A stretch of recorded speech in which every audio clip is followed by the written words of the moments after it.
أعوذ بالله من الشيطان الرجيم.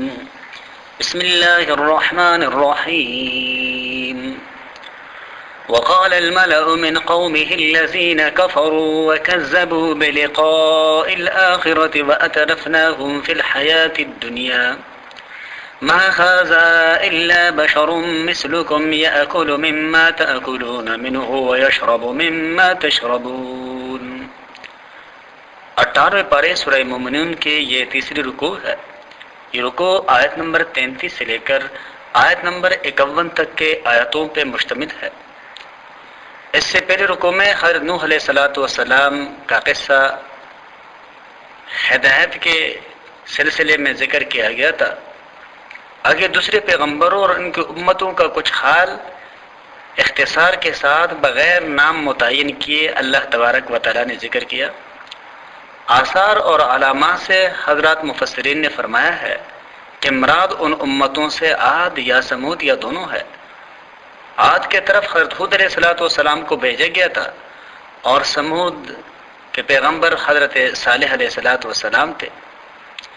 اس رکوع میں ان قوموں کے ہلاکت کا اللہ تبارک و تعالیٰ نے تذکرہ فرمایا اور ان کے یہ ہلاکت ان کے پیغمبروں کے تعلیمات سے روگردانی کی وجہ سے ہوئی. عذاب کی صورت میں ان کے بدعمالیوں کے نتیجے کی صورت میں سامنے آئی. چنانچہ ان لوگوں نے پیغمبروں کے اللہ کی طرف دعوت پر جس رد عمل کا اظہار کیا اس کے بارے ارشاد باری تعالیٰ ہے.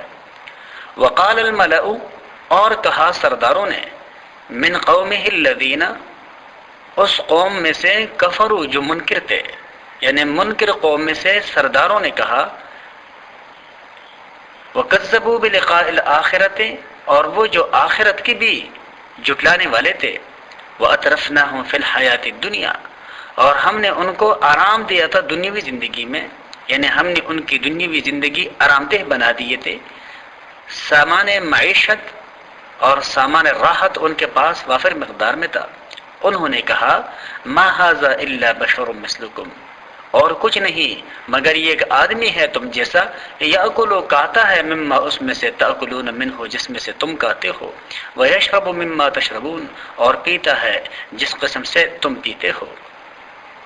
یعنی یہ سارے ان معمولات کا اپنانے والا ہے اور ان معمولات کا رکھنے والا ہے جو معمولات تمہارے ہیں. بظاہر تم میں اور ان میں کوئی فرق نہیں ہے.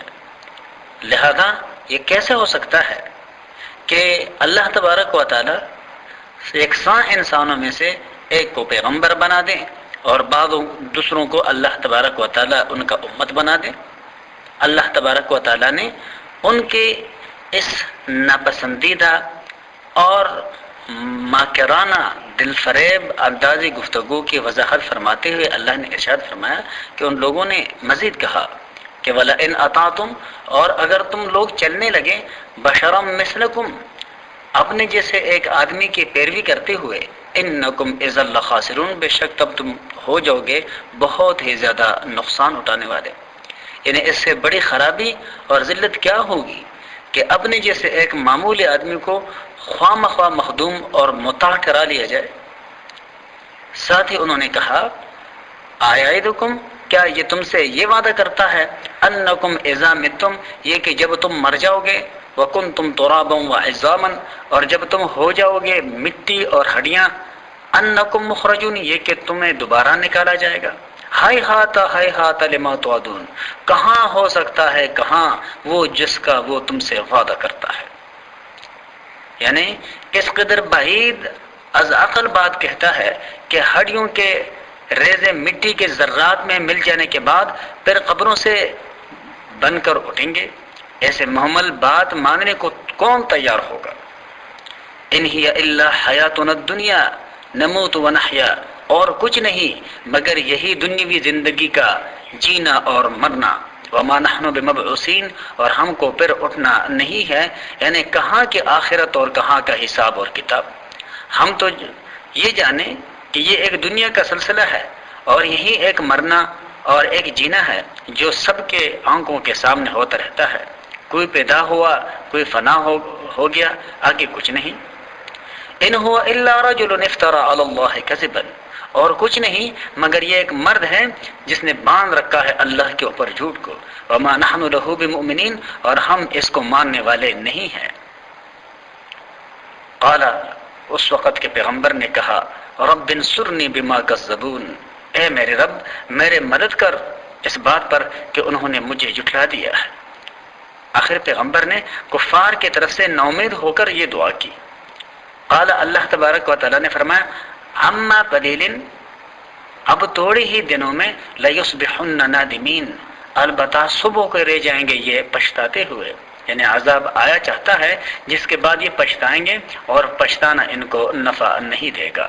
اب وہ وقت آ پہنچا، فاخذتهم الصیحۃ بالحق، پھر پکڑا ان کو ایک حقیقی چیخ نے، فجعلناهم غثاء، پھر ہم نے کر دیا ان کو کوڑا کرکٹ کی طرح، فبعدا للقوم الظالمین، سو دور ہو وہ قوم جو ظالم ہے، یعنی اللہ تبارک و تعالیٰ کے رحمتوں سے۔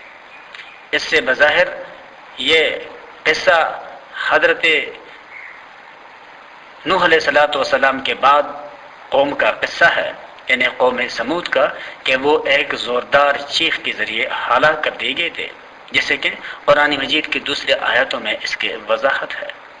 ثم انشأنا من بعدهم، پھر ہم نے پیدا کی ان کے بعد قرونا آخرین اور جماعتوں کو، ما تصدق من امت اجلها، نہ آگے جا سکتی ہے کوئی امت کوئی قوم اپنے وعدے سے، وما یستاخرون، اور نہ پیچھے رہ سکتی ہے۔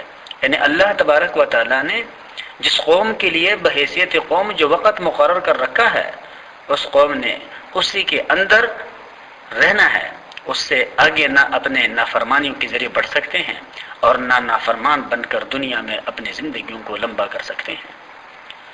ثم ارسلنا رسلنا تترا، پھر ہم بھیجتے رہے اپنے رسولوں کو لگاتار، کلما جاء امت رسولها، جب بھی پہنچا کسی امت کے پاس ان کا رسول، کذبوہ، انہوں نے اس کو جھٹلایا، فاتبعنا بعضهم بعضا، پھر چلاتے گئے ہم ایک کے پیچھے دوسرے، وجعلناہم احادیث، اور کر ڈالا ہم نے ان لوگوں کو قصے اور کہانیاں، یعنی رسولوں کا تانتا باندھ دیا، یکے بعد دیگرے پیغمبر ہم بھیجتے رہے، اور مکذبین میں بھی ایک کو دوسرے کے پیچھے چلتا کرتے رہے، ادھر پیغمبروں کے بعثت کا اور ادھر ہلاک ہونے والوں کا نمبر لگا دیا۔ چنانچہ بہت قومیں ایسے تباہ و برباد کر دی گئی جن کے قصے اور کہانیوں کے سوا کوئی چیز باقی نہیں رہی۔ آج ان کے داستانیں محض سامان عبرت کے لیے پڑھی اور سنی جاتی ہے۔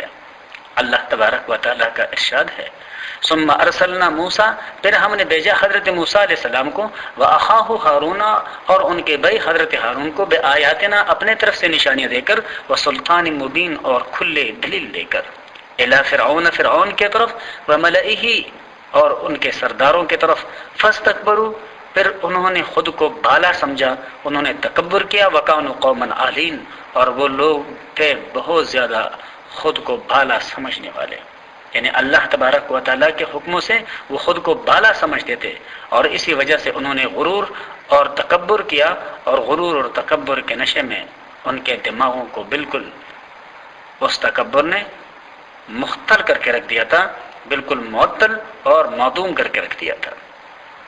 فقالوا، پس انہوں نے کہا، انؤمن لبشرین مثلنا، کیا ہم مانے اپنے طرح کے دو آدمیوں کو، وقومہما لنا عابدون، اور جن کی قوم ہماری تابعدار ہے، فکذبوہما، پھر انہوں نے جھٹلایا ان دونوں پیغمبروں کو، فکانوا من المہلکین، پھر ہو گئے وہ غارت ہونے والوں میں سے، ہلاک ہونے والوں میں سے۔ وَلَقَدْ آتَيْنَا مُوسَى الْكِتَابَ، اور ہم نے دی تھی موسیٰ علیہ السلام کو کتاب، یعنی تورات، لَعَلَّهُمْ يَهْتَدُونَ، تاکہ لوگ اس سے رہنمائی حاصل کریں، اس سے ہدایت حاصل کریں۔ وَجَعَلْنَا ابْنَ مَرْيَمَ وَأُمَّهُ آیَةً، اور ہم نے بنایا مریم کے بیٹے اور اس کے ماں کو ایک نشانی، وَآوَيْنَاهُمَا إِلَى رَبْوَةٍ، اور ہم نے ان کو ٹھکانہ دیا ایک ٹھیلے پر، ذات قرار و معین، جہاں ٹھہرنے کا موقع اور صاف ستھرا پانی موجود تھا۔ شاید یہ وہی ٹیلا یا وہی اونچی زمین ہے جہاں حضرت عیسیٰ علیہ السلام کے پیدائش کے وقت حضرت ماں مریم تشریف رکھتی تھی۔ چنانچہ سورہ مریم کے آیت میں ارشاد ہے، کہ فناداها من تحتها الا تحزني قد جعل ربك تحتك سريا وهزي اليك بجذع النخل تساقط عليك رطبا جنيا، کہ حضرت مائی مریم جب حضرت عیسیٰ علیہ الصلوۃ والسلام کے پیدائش کے وقت تنہائی میں کھجور کے درخت کے نیچے چلی گئی اور مستقبل میں وہ قوم کے لان تان کو سوچتے ہوئے